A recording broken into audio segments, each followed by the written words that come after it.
오늘 이스라엘을 정복한 바벨론의 무시무시한 왕 느부갓네살이 꿈을 꿨습니다. 꿈이라는 게 무작위로 나타나는 거라고 하는데, 그런데 이 왕은 정말 어이가 없습니다. 자신이 어떤 꿈을 꾸었는지를 알아맞혀 보라는 겁니다, 신하들에게. 그리고 그걸 해석해내지 않으면 다 죽인다고 말도 안 되는 요구를 하고 있습니다. 어떤 꿈을 꿨길래 그랬을까요? 본인도 잘 모를 거예요. 그런데 뭔가 섬뜩한 꿈이라는 것은 잊을 수가 없었고, 그걸 알아내기 전까지는 일이 손에 잡히지 않을 정도로 심각한 느낌이 들었던 것 같습니다. 그래서 이렇게까지 포악하게 화를 내고 있어요. 저도 얼마 전에 꿈을 꿨습니다. 꿈이라는 게 깨자마자 어디 메모를 해놓지 않으면 금방 다 잊어버리죠.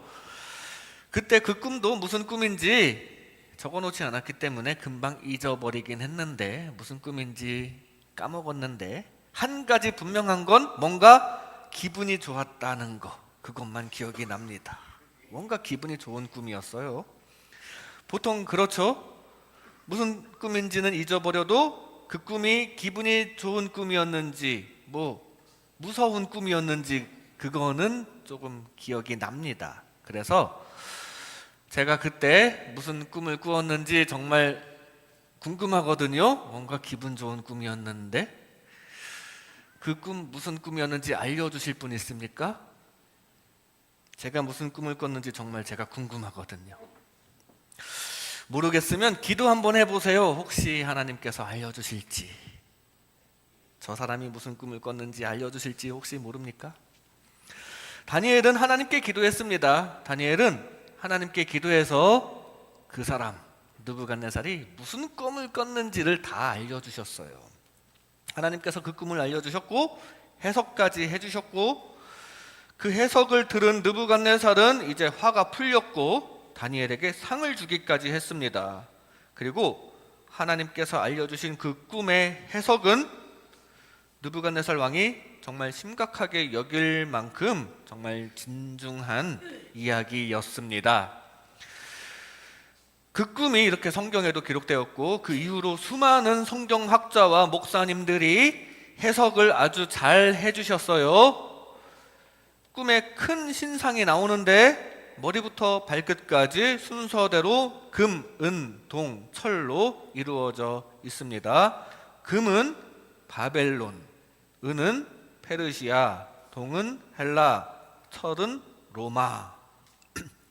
그리고 철과 진흙이 섞여 있는 것은 갈라진 로마나 이후에 여러 나라들을 통칭하거나 아니면 최후의 적 그리스도를 의미하는 등 여러 가지 해석이 거기서 이제 갈리는데, 그런데 멀리서 돌이 하나 날아와서 이 신상을 다 깨부수는데, 이 돌은 예수 그리스도를 의미한다고 모든 해석하는 사람들이 입을 모읍니다. 이 돌은 예수 그리스도다.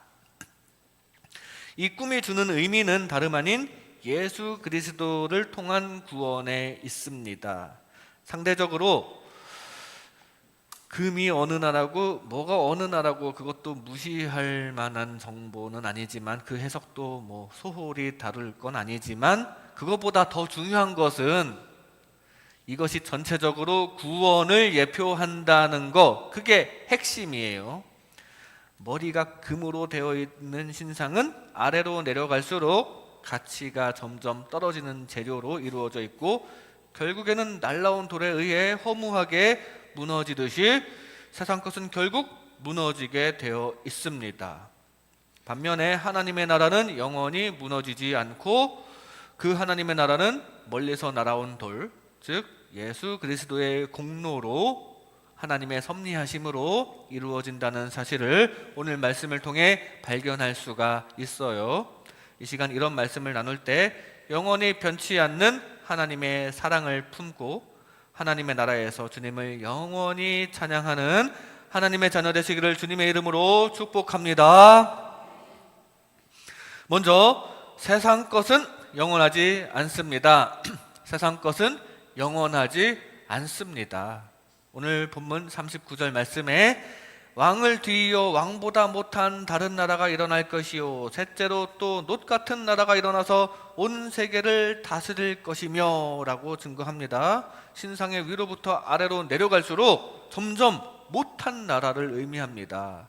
금은 바벨론이라고 38절에 이야기를 했지만 그 다음부터는 정확히 얘기는 안 했지만 점점 못한 나라예요.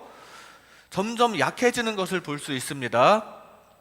그러다가 43절에 왕께서 쇠와 진흙이 섞인 것을 보셨은즉 그들이 다른 민족과 서로 섞일 것이나 그들이 피차에 합하지 아니함이 쇠와 진흙이 합하지 않음과 같으리이다. 섞이고 또 합하지 아니한다라고 합니다. 쇠와 진흙이 섞였고 또 다른 민족과도 또 섞일 것이지만 합하지는 아니한다라고 합니다. 심지어 원래 한 패였던 쇠와 진흙, 쇠와 진흙은 원래 한 몸이었죠. 한 몸인 쇠와 진흙도 합하지 않았었다. 그냥 섞여만 있었지 하나가 되지는 않았었다고 합니다. 앞에 다니엘이 설명한 바에 의하면 금은 느부갓네살이 통치하는 바벨론 제국을 의미하는 것이 분명합니다. 그 다음에 일어날 나라들이 쭉 나온 후에 마지막에 철과 진흙이 섞인 나라가 나오는데 로마 시대 이후에 여러 나라들이 섞여 있으면서 분열도 하고 또 약해져 있는 모습을 상징할 수 있는데 이에 대해서도 여러 가지 주장이 있어요. 그런데 여러 가지 주장들에 공통점이 있습니다. 점점 약해지는 흐름을 보인다는 거예요. 어찌됐건 시대가 흐를수록 점점 약해집니다. 금보다 은이 약하고 그것보다 조금 못한 나라가 계속 일어나다가 결국에 분열하고 쉽게 무너지는 나라가 되는 것입니다. 세상 것들은 이렇게 점점 약해지고요. 무엇보다 세상은 적어도 영원하지는 않다라는 사실입니다. 이렇게 세상 것은 없어집니다. 점점 약해지다가 없어지는 방향으로 가는 게 세상 것이에요. 금도 없어지고 은도 없어지고 나중에 보면 손대지 아니한 돌에 의해 다 와르르 무너지는 이 신상처럼 세상에 있는 것은 제 아무리 찬란한 것이라도 영원하지 않다는 사실을 기억하시기 바랍니다. 이 꿈을 꾼 느부갓네살의 왕국도 지금 금으로 표현하였지만 그래서 금처럼 찬란한 나라를 지금 보내고 있지만 역시 금도 영원하지는 않습니다. 느부갓네살도 결국은 무너지고요. 사라지고 말 것이라는 얘기입니다.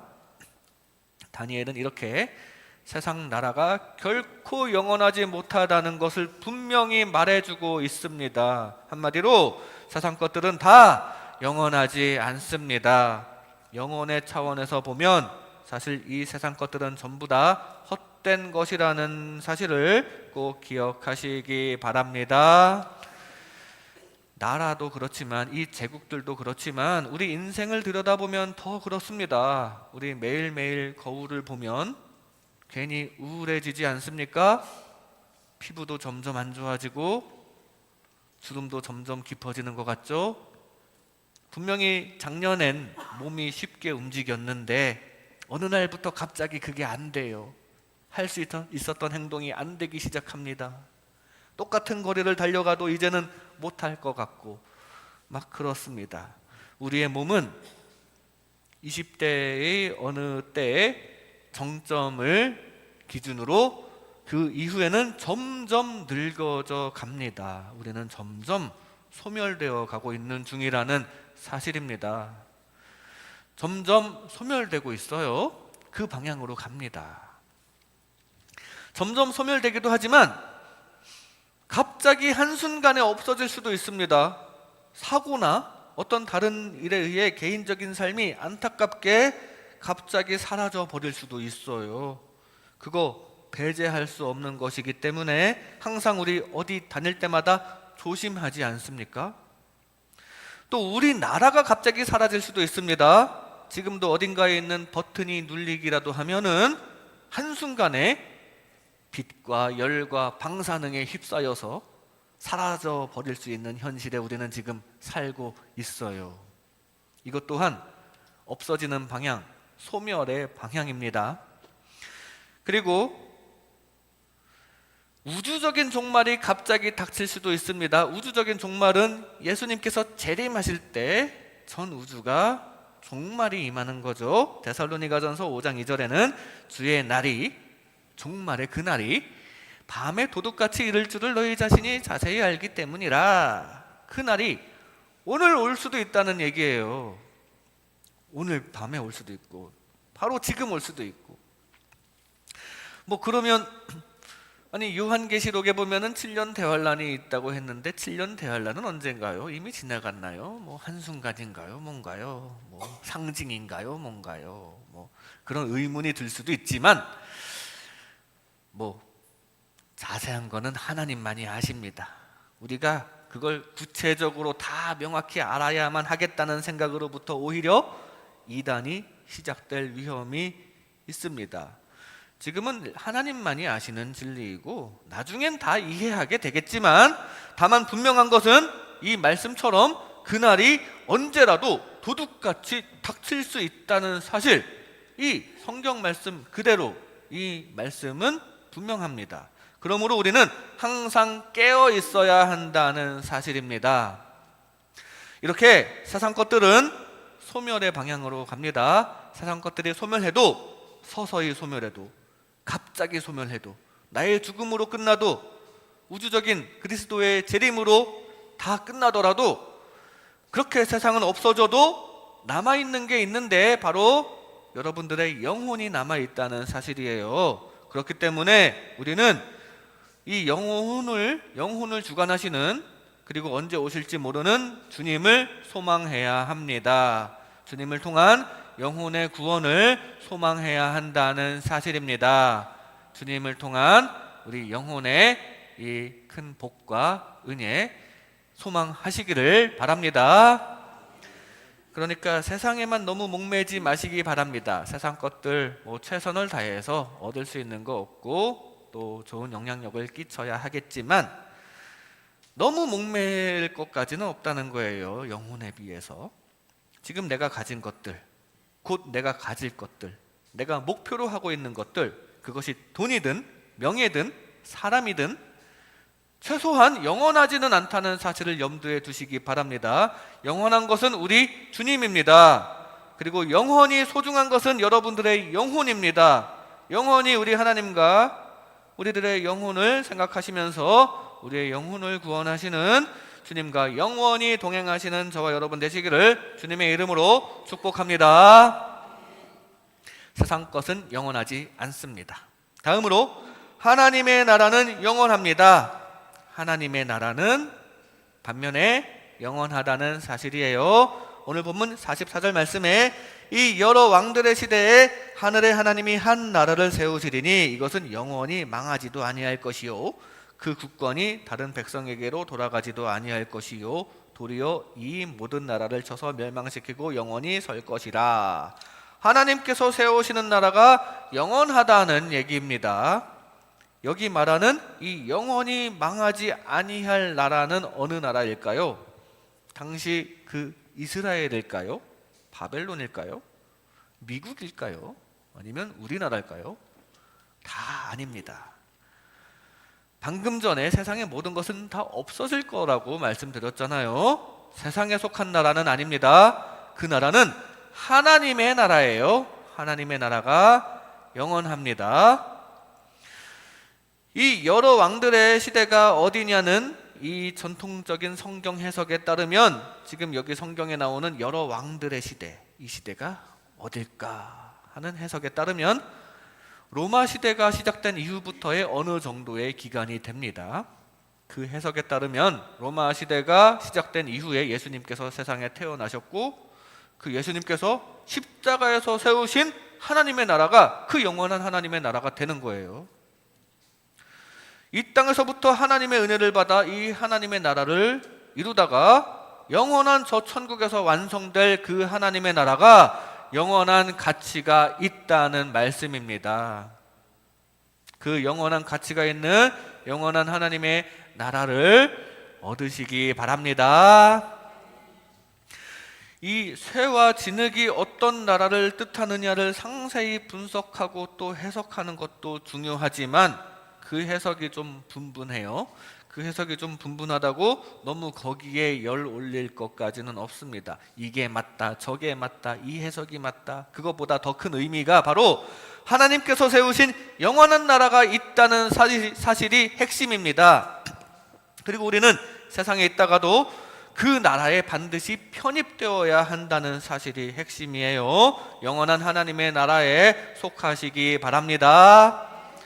하나님은 변하지 않으십니다. 그리고 그분의 진리는 영원한 진리입니다. 세상을 지배하는 제국이 그렇게 많이 바뀌었지만, 그래서 오늘 신상에서도 금나라가 이제 지배하는 나라가 은나라로 변하고 또 동나라가 된다고 계속 변한다고 예언하였죠. 나라도 망하고 점점 지배하는 나라도 바뀌고 계속 시대는 변합니다. 또 그렇게 또 예언대로 되었죠. 그 옛날부터 지금까지 나라는 그렇게 바뀌고 유행도 바뀌고 다 바뀌지만 우리가 보고 있는 성경만은 그대로라는 사실을 우리는 기억해야 합니다. 그 말씀은 그대로입니다. 하나님의 구원의 진리는 시대에 따라서 변하지 않고 그대로라는 사실이에요. 유행을 타는 것도 아니고 그대로입니다. 예수님께서 십자가에 못 박히신 사건에 대한 성경 기록이 시대에 따라 바뀌는 게 결코 아니라는 사실이에요. 하나님의 진리는 영원히 예로부터 지금까지 영원히 그대로라는 사실, 변하지 않는다는 사실, 여러분을 사랑하시는 그 하나님의 사랑도 변하지 않는다는 사실을 기억하시기 바랍니다. 그 영원히 변하지 않는 하나님의 나라에 속하시기 바랍니다. 심지어 예수님 이전의 구약시대에도 십자가 예수님이 예표가 되었어요. 그때에도 여전히 하나님의 은혜로 의롭다 여김을 받았다는 사실입니다. 예수님 십자가 이전이라고 의인이 없는 게 아니에요. 이 성경 말씀, 예수님의 복음이 그 전에는 없다가 예수님 십자가 이후에만 딱 나타난 그런 게 아니라 그 전에도 은혜로 의롭다 여김을 받았다는 사실입니다. 창세기 6장 9절에 보면 노아는 그래도 의인이며 당대의 완전한 자라고 말씀이 있었습니다. 그래서 하나님과 동행하였더라고 기록되었습니다. 그 노아가 정말 의인일까요? 아니, 노아는 정말 잘못을 하나도 안 저지르는 흠없는 사람일까요? 그래서 당대의 의인이었다고 하였을까요? 아버지로부터 원죄를 물려받지 않은 특별한 사람입니까? 아니에요. 노아도 죄를 많이 지었을 겁니다. 그런데 왜 하나님께서 의롭다 하시고 의롭다 여김을 받았느냐? 바로 앞에 이렇게 증거합니다. 창세기 6장 8절에 그러나 노아는 여호와께 은혜를 입었더라. 그래서 9절에 의롭다 여김을 받고 하나님께서 함께 하셨다고 증거합니다. 무슨 얘기예요? 하나님의 은혜로 의롭다 여김을 받았다, 이 말입니다. 이게 우리 신약을 통한 복음이에요. 로마서 3장 24절에 그리스도 예수 안에 있는 속량으로 말미암아 하나님의 은혜로 값없이 의롭다 하심을 얻은 자 되었느니라. 이게 예수 그리스도를 통해서 우리가 하나님의 은혜로 의롭다 여김을 받는 건데, 구약과 신약은 이렇게 여전히 동일하게 하나님의 은혜로 의롭다 여김을 받는 거라는 사실입니다. 뭐 신약 시대에만 예수님이 있어서 은혜 받는 게 아니라는 사실이에요. 하나님은 이렇게 먼 옛날 구약 시절부터 변치 않으신 분입니다. 우리에게 이렇게 은혜를 주시고 변함없이 의롭다고 하시는 분이라는 사실입니다. 오늘도 하나님의 변치 않는 은혜에 따라 의롭다 여김을 받는 주님의 자녀 되시기를 바랍니다. 하나님의 은혜는 처음부터 끝까지 변함이 없어요. 반면에 우리는 날마다 변합니다. 아까 말씀드린 것처럼 얼굴의 주름살만 안타깝게 늘어나는 게 아니라 생각도 바뀌어요. 맨날 우리의 가치관도 바뀝니다. 어렸을 때 생각과 지금의 생각이 달라집니다. 그리고 아침 저녁 생각이 계속 바뀌죠. 그리고 변덕스러운 인간인 우리들은 세상의 환경에 따라서 신앙도 달라질 수 있다는 무서운 사실입니다. 지금 독실하다고 생각되어도 마음 놓지 마세요.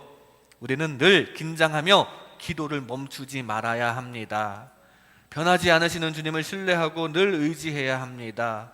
세상에 많은 제국들이 바뀌어도 그 바벨론 시절에 기록된 성경만은 변하지 않았습니다. 주님의 말씀은 이렇게 변하지 않습니다.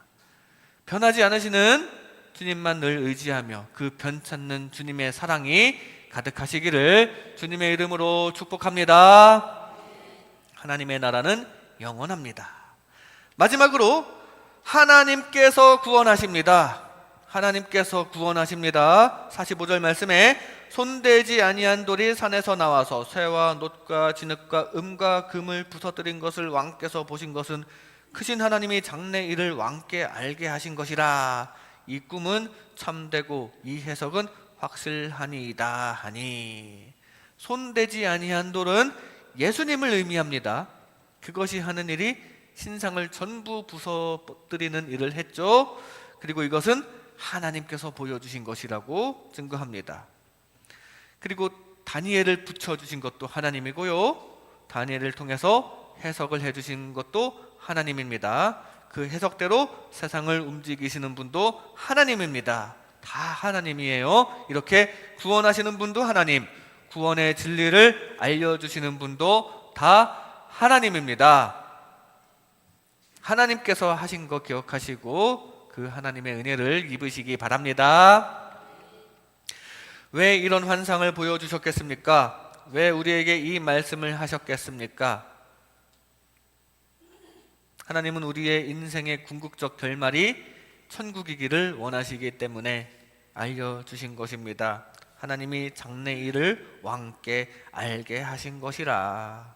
하나님은 다가올 미래의 일을, 즉 하나님 나라에 관한 일을 우리로 하여금 알게 하고 싶으십니다. 그래서 우리가 보는 성경도 맨 끝에 천국에 대한 말씀이 나오고 끝납니다. 요한계시록 22장 5절에 다시 밤이 없겠고 등불과 햇빛이 쓸데없으니 이는 주 하나님이 그들에게 빛이심이라 그들이 세세토록 왕 노릇하리로다. 궁극적으로 하시는 주님의 말씀, 곧 천국 복음을 늘 받아들이라고 하셨어요. 늘 받아들이는 저와 여러분 되시기 바랍니다. 그리고 왜 느부갓네살에게 보여주셨습니까? 느부갓네살은 이방 나라의 왕입니다. 심지어 회개와 범죄를 계속 반복하고 신앙적으로 보면 너무나도 나약한 신앙의 소유자 내지는 나이롱 신자이거나 불신자일 수도 있는 괴팍한 성격의 소유자 느부갓네살은 심지어 다름 아닌 이 유다 나라를 멸망시킨 왕이라는 사실이에요. 하나님께서 선택하셨다던 민족, 유대 민족이 멸망하였습니다. 왜냐하면 하나님을 잘 섬기지 않아서 벌받고 있는 것이에요. 그 도구로 이방 바벨론 제국을 쓰신 하나님께서는 그때 그 왕인 느부갓네살을 통해서 인생의 정체와 구원의 진리를 드러내신 것입니다. 그 이방 왕을 통해 유대 민족도 멸망시키시고 또 꿈도 주심으로써 인생의 정체와 구원의 진리를 드러내시면서 우리에게 알게 하신 거예요. 인생은 이렇게 무너지는 것이다. 이스라엘 민족, 너네가 했던 방법은 틀렸다. 이스라엘도 이렇게 멸망하고, 그리고 이 바벨론도 영원하지는 않고, 이게 인생이다. 썩어 없어질 세상만 의지하는 것으로는 안 된다. 영원하신 하나님을 의지하고 그의 구원하심을 믿고 찬양하여라. 그런 메시지가 들어있는 거예요. 세상 것만 의지하다가 유대 민족처럼 망하지 말라고 그 유대 민족을 망하게 만든 느부갓네살의 꿈을 통해서 이렇게 메시지를 주신 것입니다. 그 말씀처럼 하나님을 의지하여 주님의 구원의 은혜를 입으시기 바랍니다. 우리는 인생의 정체를 알아야 합니다. 우리는 어디서 왔습니까? 하나님으로부터 왔습니다. 주님께서 주님의 형상으로 창조하셨습니다. 그래서 우리는 그 하나님 나라를 향해, 본향을 향해 가야만 마땅한 존재입니다. 하나님 나라를 향해 가지 않으면 이 무너지는 신상처럼 우리 인생에도 부정적인 결과만 남아 있습니다. 방향을 하나님 나라로 돌려야 합니다. 이 진리를 느부갓네살을 통해 알려주신 거예요. 이 하나님 나라에 대해 늘 기억하시며 그 나라의 궁극적인 목적을 가지고 우리를 구원하시는 주님과 동행하는 저와 여러분 되시기를 주님의 이름으로 축복합니다. 이 시간 영원한 나라로의 구원, 영원한 나라로의 구원이라는 제목으로 하나님의 은혜를 나눴습니다. 세상 것은 영원하지 않습니다. 없어질 세상보다 구원의 하나님을 믿으시기 바랍니다. 하나님의 나라는 영원합니다. 영원히 변하지 않으시는 하나님의 나라를 소망하시기 바랍니다. 하나님께서 구원하십니다. 우리에게 구원을 베푸시고 또 구원을 알려주시는 하나님을 진정으로 사랑으로 섬기는 저와 여러분 되시기를 주님의 이름으로 축복합니다. 기도하겠습니다. 이 세상 것들은 상하고 없어지는 가운데 우리의 영혼을 건지시는 주님의 은혜에 감사드립니다. 그 구원의 하나님을 더 믿고 영원히 변치 않는 나라를 소망하며 그 사랑의 하나님을 진정으로 사랑해드리는